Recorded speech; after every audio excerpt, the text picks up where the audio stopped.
বন্ধুরা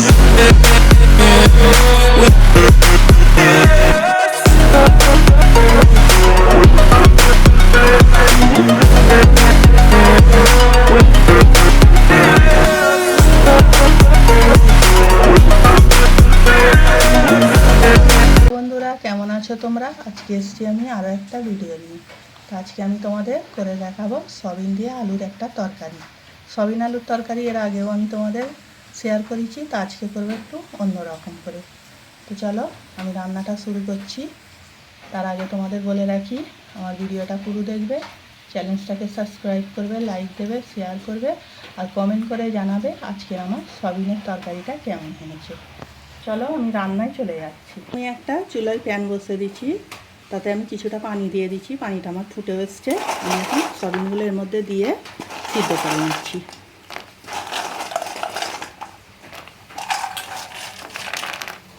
আমি এখন একটা ঢাকনা দিয়ে এটাকে সিদ্ধ করে নিচ্ছি। যতক্ষণ এদিকে সয়াবিনটা আমার সিদ্ধ হচ্ছে, এখানে আমি একটা পেস্ট তৈরি করে নেবো। এখানে একটা বড় সাইজের পেঁয়াজ নিয়েছি, পাতলা পাতলা করে কুচিয়ে নিয়েছি। এখানে 10-12টা রসুনের কোয়া নিয়েছি, 1 ইঞ্চি আদা নিয়েছি, 2টো কাঁচা লঙ্কা নিয়েছি। এটাকে এখন আমি একটা পেস্ট তৈরি করে নিচ্ছি। এখানে আমার সয়াবিনটা সিদ্ধ হয়ে গেছে, আমি চুলাটা অফ করে দিচ্ছি। সয়াবিনগুলো একটা বোলের মধ্যে তুলে নিচ্ছি।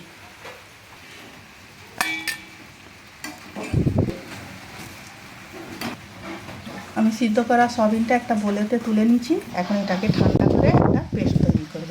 আমার সয়াবিনটা ঠান্ডা হয়ে গেছে। এখন আমি এই থেকে যতটা পারবো পানিটাকে চিপে বার করে দেবো, দিয়ে একটা মিক্সি জারেতে নিয়ে নিচ্ছি। চেষ্টা করবে পানিটা বেশি করে চিপে বার করে দেওয়ার।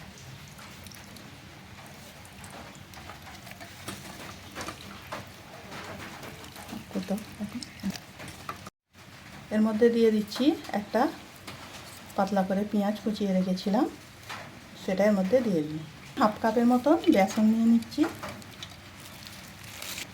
এর মধ্যে দিয়ে দিচ্ছি একটা কাঁচা লঙ্কা, দিয়ে দিচ্ছি স্বাদ মতো নুন, 1/2 চামচ মতো লঙ্কার গুঁড়ো। এখন আমি এটাকে একটা পেস্ট তৈরি করে নিচ্ছি। তো দেখো এখানে আমি যে সয়াবিনটা নিয়েছিলাম পেস্ট করে, এখন আমার পেস্ট করা হয়ে গেছে। তা দেখতেই পাচ্ছ তোমরা আমি কতটা মসৃণ পেস্ট করেছি। এখন এর মধ্যে আমি আরও কিছু উপকরণ অ্যাড করব। 1 চামচ আদা রসুন বাটা, আর দিয়ে দিচ্ছি 1 কাপ মতো চালের গুঁড়ো। বেশি দেওয়ার দরকার নেই। এখন এগুলোকে আমি ভালো করে মাখিয়ে নিচ্ছি। দেখো এখানে আমার চালের আটাটা এর সঙ্গে মেশানো হয়ে গেছে। এখন আমি এগুলোকে ছোট ছোট করে শেপ দিয়ে নেব। তোমরা যেরকম খুশি শেপ দিতে পারো। আমি এখন একে লম্বা লম্বা করে একটু ল্যাংচার মতো করে শেপ দিয়ে নিচ্ছি।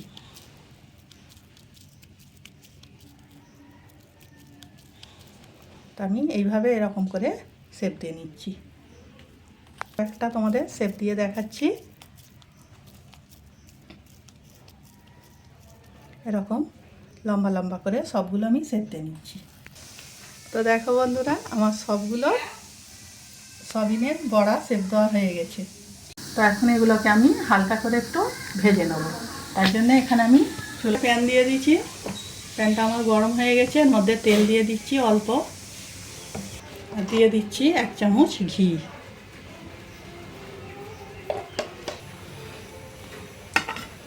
তো আমি তেলটার ঘিটা একটু গরম করে নিচ্ছি।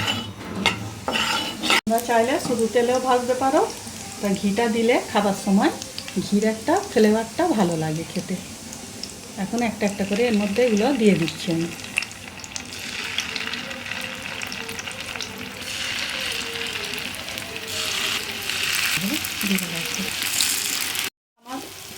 তো দেখো এখানে আমার সবগুলো একচোটে হয়নি, তা আমি 2বার করে এগুলোকে ভেজে নিচ্ছি।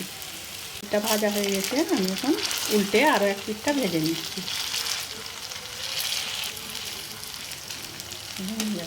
সবগুলোকে এইভাবে উল্টে নিচ্ছি।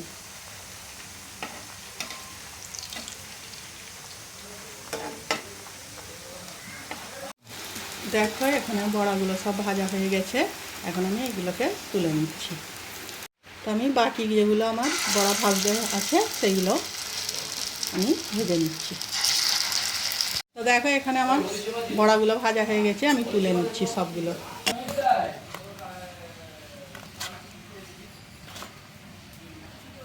তো দেখো সবগুলো আমি বড়া ভেজে নিচ্ছি, এখন আমি রান্নায় চলে যাচ্ছি। তো আমি একটা চুলায় অন্য কড়া দিয়ে দিচ্ছি, আর আমার বড়া ভাজার যে ঘি তেলটা ছিল ওইটা এর মধ্যে দিয়ে দিচ্ছি কড়ার মধ্যে। এখানে আমি আরও একটু তেল দিয়ে দিচ্ছি। তেলটা আমার গরম হয়ে গেছে, আমি এর মধ্যে দুটো বড় সাইজের আলুকে এরকম ডুমো ডুমো করে কেটে নিয়েছি, এর মধ্যে দিয়ে দিচ্ছি। এর মধ্যে দিয়ে দিচ্ছি একটু নুন। এখন আমি এগুলোকে ভালো করে ভেজে নিচ্ছি। তো দেখো এখানে আলুগুলো আমার ভাজা হয়ে গেছে, আমি আলুগুলো একটা প্লেটের মধ্যে তুলে নিচ্ছি।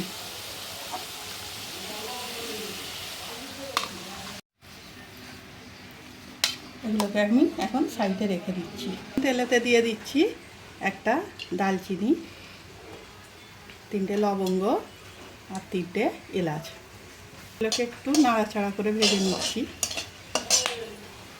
এখন এর মধ্যে যে পেঁয়াজ, আদা, রসুন আর লঙ্কার পেস্টটা করেছিলাম দিয়ে দিচ্ছি। এখন আমি এই মশলাটাকে ভালো করে একটু ভেজে নিচ্ছি।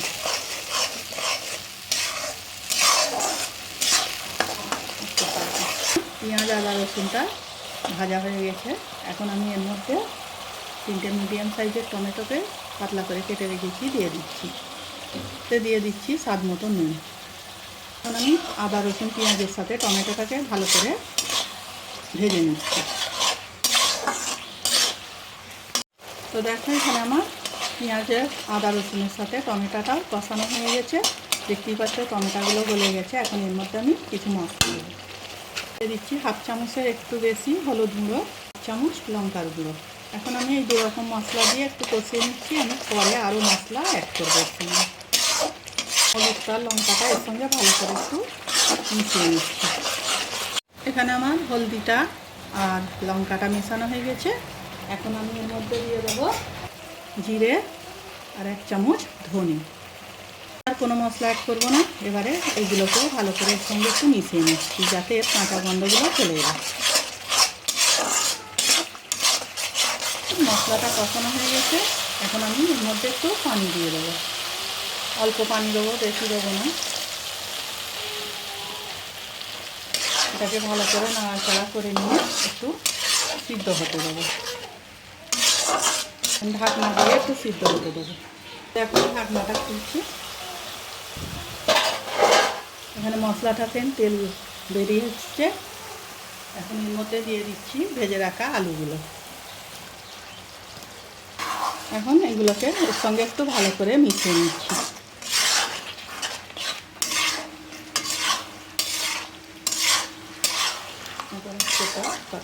তো দেখো আলুটা আমার কষানো হয়ে গেছে। এখন এর মধ্যে আমি 2 চামচ মতো দই দিয়ে দিচ্ছি। দইটাকে ভালো করে এর সঙ্গে মিশিয়ে নিচ্ছি। তোমরা যারা দই দিতে চাইবে না তারা টমেটোটা একটা বেশি দিয়ে দেবে, তাহলেই হয়ে যাবে। তা এখন আমি দইটাকে এর সঙ্গে ভালো করে মিশিয়ে নিচ্ছি। এখানে আমার টমেটো দিয়ে কষানো হয়ে গেছে, এখন দিয়ে মেশানো হয়ে গেছে। এখন এখানে দিয়ে দিচ্ছি আমি একটু গোলমরিচের গুঁড়ো। তোমরা চাইলে দিতে পারো, না চাইলে নাও দিতে পারো। এখন এটাকে ভালো করে মিশিয়ে নিচ্ছি। এখানে গোলমরিচের গুঁড়োটা আমার মেশানো হয়ে গেছে। এখন আমি এর মধ্যে দিয়ে দিচ্ছি পরিমাণ মতো পানি। ভাজার সময় 50% সিদ্ধ হয়ে গিয়েছিলো, বাকিটা আমি পানি দিয়েই সিদ্ধটা করে নিচ্ছি। তো এখন আমি একটা ঢাকনা দিয়ে এটাকে সিদ্ধ করে নিচ্ছি। তো দেখো এবার আমি ঢাকনাটা খুলছি। দেখতেই পাচ্ছ আমার গ্রেভিটা অনেকটা ঘন হয়ে গেছে, আলুগুলো গলে গেছে। এখন আমি এর মধ্যে ভেজে রাখা বড়াগুলো দিয়ে দিচ্ছি।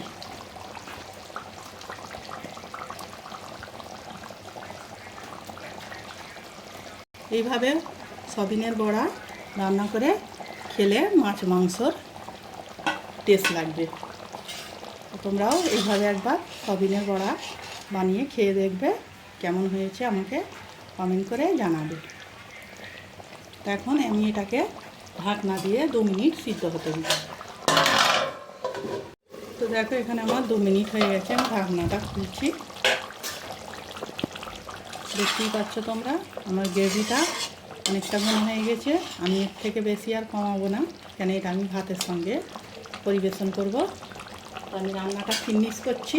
একটু গরম মশলার গুঁড়ো, অল্প একটু কাসুরি মেথি দিয়ে এটাকে ভালো করে একবার মিশিয়ে নিচ্ছি এর সঙ্গে।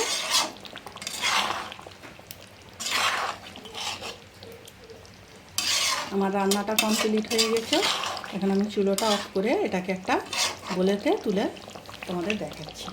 তো বন্ধুরা রান্নাটা তো দেখো আমার রান্নাটা কমপ্লিট হয়ে গেছে। আমি এখন একটা বোলের মধ্যে তুলে নিচ্ছি। তো দেখো বন্ধুরা আমার রান্নাটা কমপ্লিট হয়ে গেছে, আমি একটা বোলেতে তুলে নিয়েছি।